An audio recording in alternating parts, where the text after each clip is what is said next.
Tuhan bersamamu. Inilah Injil suci menurut Yohanes. Dalam amanat perpisahannya, Yesus berkata kepada murid-muridnya, "Damai sejahtera kutinggalkan bagimu, damai sejahtera kuberikan kepadamu, dan apa yang kuberikan tidak seperti yang diberikan oleh dunia kepadamu. Janganlah gelisah dan gentar hatimu. Kamu telah mendengar bahwa aku telah berkata kepadamu, aku pergi, tetapi aku datang kembali kepadamu. Sekiranya kamu mengasihi aku, kamu tentu akan bersukacita karena aku pergi kepada Bapa-Ku, sebab Bapa lebih besar daripada aku.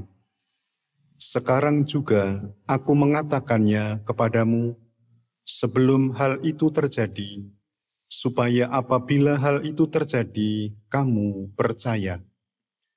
Tidak banyak lagi aku berkata-kata dengan kamu, sebab penguasa dunia ini datang, namun ia tidak berkuasa sedikit pun atas diriku.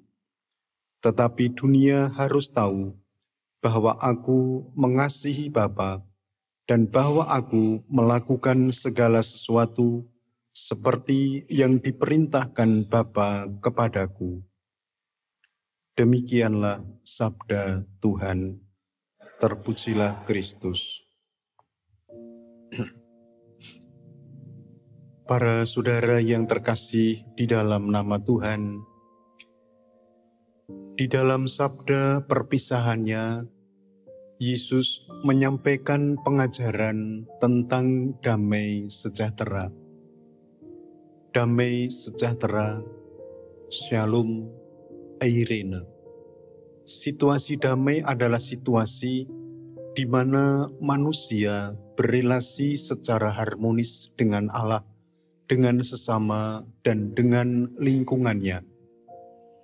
Ketika orang ada di dalam situasi semacam itu, maka boleh dikatakan bahwa dia hidup di dalam damai. Seseorang bisa mencapai situasi batin yang damai kalau dia bahagia, kalau dia menjadikan harta kekayaan sebagai sarana, dan kalau dia sehat secara mental. Orang dikatakan sehat secara mental kalau dia bisa mengenali siapakah dirinya.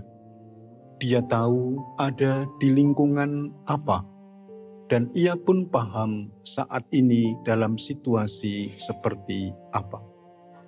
Tentu tidak bisa dicampur adukkan.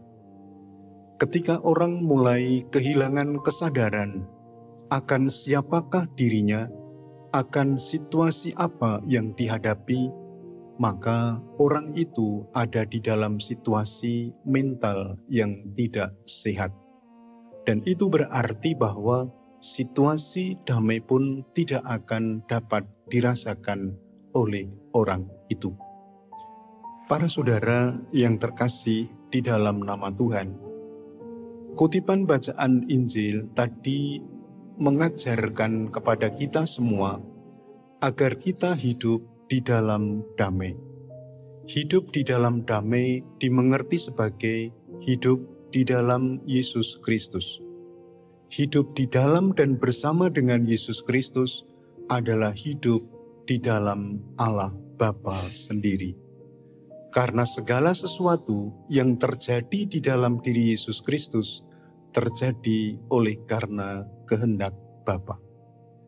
Kita mohon berkat dari Tuhan agar di dalam perjalanan hidup kita sehari-hari kita sungguh diberi kemampuan untuk semakin memahami apa yang dikehendaki oleh Tuhan Yesus Kristus kepada diri kita.